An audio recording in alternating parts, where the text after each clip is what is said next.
यज्ञदान तपः कर्म स्वाध्याय निरतो भवेत् एष एव हि श्रुत्युक्तः सत्यधर्म सनातनः एष आदेशः एष उपदेशः एतद अनुशासनम। सबको नमस्कार। आज हम श्रीमद् भगवद गीता अध्याय 17 श्रद्धादि निरूपण योग श्लोक क्रमांक 11 समझने की कोशिश करेंगे, जिसमें भगवान श्री कृष्ण ने सात्विक यज्ञ के लक्षण हमें बताए हैं। संत ज्ञानेश्वर ने इस श्लोक पर बहुत सुंदर भाष्य किया है। अफलाकांक्षी भी यज्ञो विधि दृष्टो य इच्छते यष्टव्यमेवेति मनः समाधाय स सात्विकः। अर्थात यज्ञ करना यह मेरा कर्तव्य ही है। इस दृढ़ निश्चय के साथ फलाशा रहित शास्त्र के अनुसार जो यज्ञाचरण करता है वह सात्विक यज्ञ है। संत ज्ञानेश्वर कहते हैं, तरी एकु प्रियोत्तमु वांसो निवाढ़ो नेदी कामु जैसा कामनो धर्मु पतिव्रतेचा तैसे मने देही यजन निश्चयाचा ठाई हारपोनी जे काही वांछिती ना किं बहुना फळाशे वीन ऐसे या निगुती निर्माण होयतो या गुजाण सात्विको गा।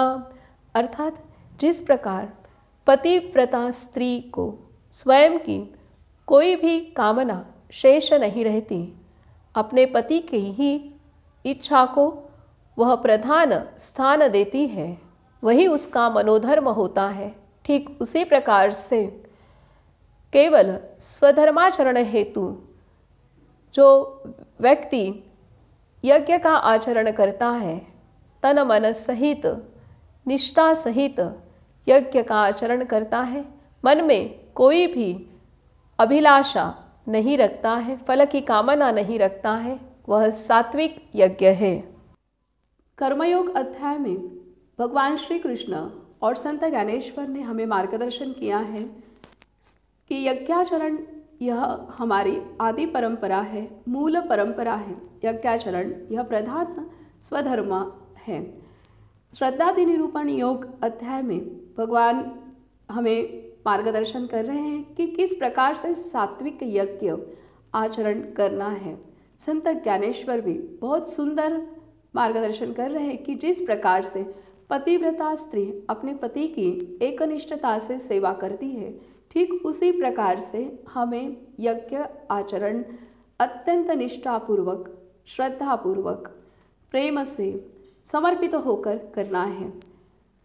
वेदों ने यज्ञ के लिए जो विधि विधान, जो साहित्य बताए हैं, उसका आचरण हमें विधिपूर्वक करना है।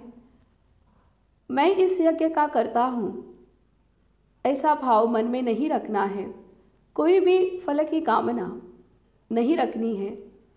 इसे सात्विक यज्ञ कहते हैं। अभी हम देखते हैं कि हमें जीवन में कोई भी कर्म बिना हेतु करने की आदत ही नहीं है।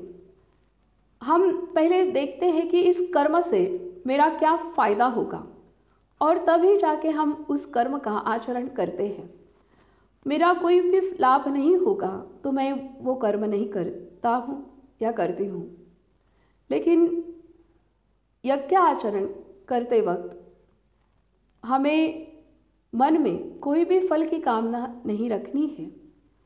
मैं इस यज्ञ का करता हूँ यह भाव भी हमें नहीं रखना है, क्योंकि हमारा कर्म हम किस भाव के साथ कर रहे हैं, वह भाव ही हमें कर्म बंधन से मुक्त कराने के लिए मददगार होता है।